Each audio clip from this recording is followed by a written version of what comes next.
दोस्तों, ये कहानी एक ऐसे बब्बू बोने ढरकी लौंडे की है जिसने अपनी नौकरानी, पड़ोसन और अपनी बोनी दोस्त को पलंग तोड़ पेला। ये बस दिखने में ऐसा है, लेकिन इसके कारनामे देखकर तुम भी सोचोगे काश इसकी जगह मैं होता। कहानी की शुरुआत एक ऐना नाम की एक औरत से होती है जो कि अपने खेतों में आलू कचालू खा रही होती है।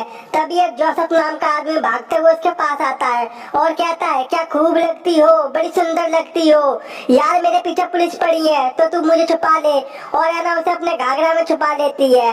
तभी पुलिस आ जाती है और ये जोसेफ नंबर 1 ठरकी होता है। ये ऐना की पिंकी में ही चूसम चुसाटी करने लगता है। फेस तो देखो ऐना का क्या मौज ले रही है। वहीं ऐना कहती है, यहाँ पर कोई नहीं आया है। ये सुनकर पुलिस वहाँ से चली जाती है और पुलिस के जाते ही वो दोनों वहाँ से भाग जाते हैं और दोनों एक साथ रहना शुरू कर देते हैं। लेकिन एक दिन पुलिस उसे पकड़ ही लेती है, लेकिन ये झोपड़ी का भागते भागते एक नदी में कूद जाता है और यहीं से ये गायब हो जाता है। अब हम देखते हैं कि ऐना और उसकी बेटी लूना बाजार में सामान बेचकर गुजारा कर रहे होते हैं। लूना अपने कजन जैन से प्यार करती है जो कि एक पोस्ट ऑफिस में काम करता था, लेकिन भाई लूना तो नंबर 1 ठरकी निकली। ये एक और बंदे जर्मन से टिल्लू से प्यार करती थी और इन दोनों बंदों की मेहरबानी से यानी भटाभट से लूना को एक बब्बू नाम का लौंडा होता है।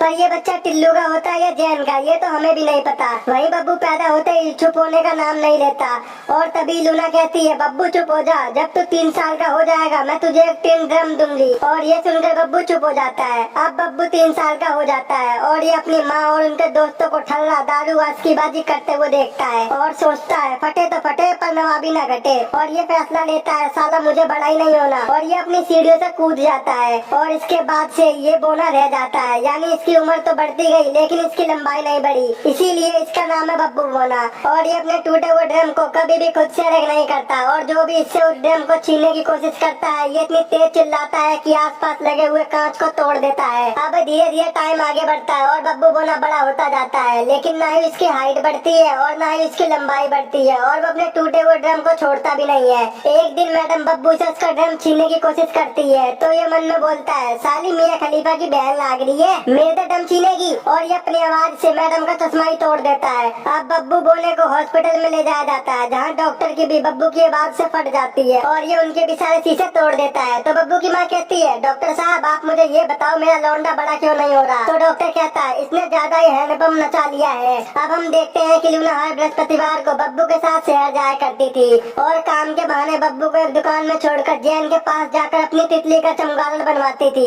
लेकिन ये बब्बू बोना समझ जाता है कि लूना कितनी उबाल मार रही है, तेरी तो मैं चटनी बनाऊंगा। अब धीरे धीरे बब्बू बोना और बड़ा हो जाता है। एक दिन बब्बू बोना अपने मॉम डैड के साथ एक सर्कस देखने जाता है जहाँ पर बहुत सारे बोने खेल दिखा रहे होते हैं, जिन्हें देखकर बब्बू के मॉम डैड को लगता है कि हमारा बब्बू भी बोना है। फिर सर्कस खत्म होने के बाद बब्बू जग्गू नाम के एक बोने से मिलता है जो कि बब्बू की इस ताकत को देखकर अपने साथ काम करने को कहता है। लेकिन तभी वहाँ पर बब्बू के मॉम डैड आ जाते हैं और वो उसे अपने साथ ले जाते हैं। आगे हम देखते हैं कि लूना जिस दुकान पर बब्बू को छोड़कर जाती थी उस दुकानदार को लूना से प्यार हो जाता है और वो कहता है, तू मेरे साथ लंदन चल, तुझे मैं मौज दिला दूंगा। लेकिन लूना उसे मना करके वहाँ से चली जाती है। थोड़े दिनों बाद लूना को पता चलता है कि वो प्रेग्नेंट है और इसके पेट में जैन का बच्चा है। अब इस बात से लूना बहुत परेशान हो जाती है और वो दबा के मछलियाँ खाने लगती है। वहीं टिल्लू को इस बात से घंटा फर्क नहीं पड़ता कि लूना के पेट में किसका बच्चा है। वो तो बस लूना को खुश देखना चाहता था, पर बब्बू के पैदा होने के बाद लूना को कभी खुशी नहीं मिली, इसीलिए वो इस बच्चे को जन्म नहीं देना चाहती थी और दबा के मछलियाँ खाने की वजह से वो टैं बोल जाती है। अब हम कुछ सालों के बाद बब्बू को देखते हैं जो कि अपना ड्रम ठीक करवाने के लिए जैन को एक पोलिश पोस्ट ऑफिस में लेके जाता है। ये वो समय चल रहा था जब जर्मनी पूरे पोलैंड पर हमला करके उसे अपने कब्जे में करने की कोशिश कर रहा था। वहीं पोस्ट ऑफिस में भी पोलिश लोग जर्मनी पर हमला करने की प्लानिंग कर रहे थे, पर तभी अचानक से जर्मनी वहाँ पर हमला कर देते हैं जिससे जैन भी मारा जाता है। लेकिन वहाँ पर बब्बू बच जाता है और वो वहाँ से भाग जाता है। कुछ दिनों के बाद हम देखते हैं कि टिल्लू एक लौंडिया को अपनी दुकान पर काम करने के लिए रखता है, जहाँ मारिया दुकान के साथ साथ टिल्लू का भी ख्याल रखती थी। इन्हीं सब के बीच हमारे बब्बू बोने को मारिया को देखकर प्यार हो जाता है, लेकिन मारिया को लगता था कि बब्बू बोना भी बच्चा है, पर उसे क्या पता था कि ये इसका बच्चा कर देगा। एक रात टिल्लू शहर से बाहर चला जाता है तो बब्बू बोना इसी मौके का फायदा उठाकर मारिया के साथ भटाभट कर देता है। अब बब्बू धीरे धीरे उसके और करीब आने लगता है, लेकिन एक दिन उसे पता चलता है कि मारिया का टिल्लू के साथ चक्कर चल रहा है, जहाँ पर मारिया टिल्लू से बहुत प्यार करती थी, लेकिन टिल्लू तो उससे मजे काट रहा था जिससे वो बहुत उदास हो जाती है। जब बब्बू उसे संभालने की कोशिश करता है तो मारिया उसमें भर के लात मारती है और कहती है, निकल चल बोने वरना पहुंचा दूंगी तुझे कोने में। अब कुछ महीनों बाद हम देखते हैं कि मारिया टिल्लू के बच्चे की माँ बनने वाली है और बब्बू उस बच्चे को मारना चाहता था पर मारिया ऐसा होने नहीं देती। इसके कुछ महीनों बाद हम देखते हैं कि मारिया एक लड़के को जन्म देती है जिसको पाकर सभी लोग बहुत खुश थे, लेकिन बब्बू बोना को लगता है कि ये बच्चा मेरा है। दूसरी तरफ हम बब्बू के दोस्त जग्गू को देखते हैं जो कि वर्ल्ड वॉर के दौरान नाजी आर्मी में एक बड़ी पोस्ट पर काम करता था। फिर एक दिन उसने बब्बू को भी अपने टीम में आने को बोला जो कि पेरिस में एक परफॉर्मेंस करने वाले हैं।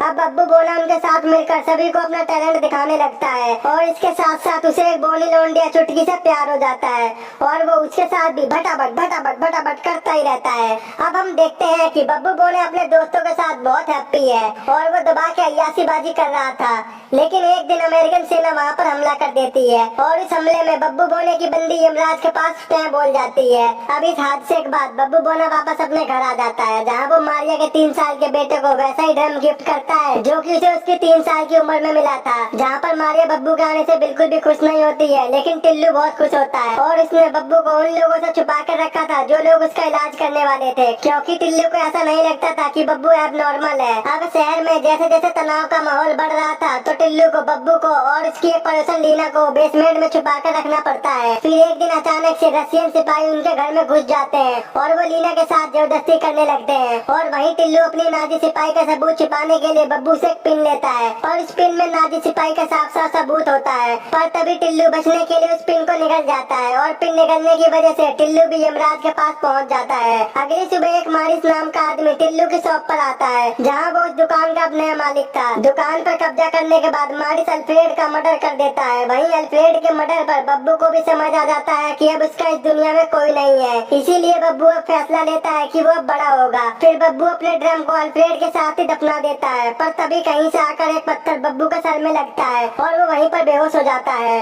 अब हम देखते हैं कि मारिया को छोड़कर सभी लोग इस शहर से चले जाते हैं जहाँ बब्बू बोने को पता चलता है कि अब उसके चिल्लाने की ताकत जा चुकी है। लास्ट में मारिया वहीं पर रह जाती है जहाँ से ये मूवी स्टार्ट हुई थी। यहीं पर इस मूवी का एंड हो जाता है।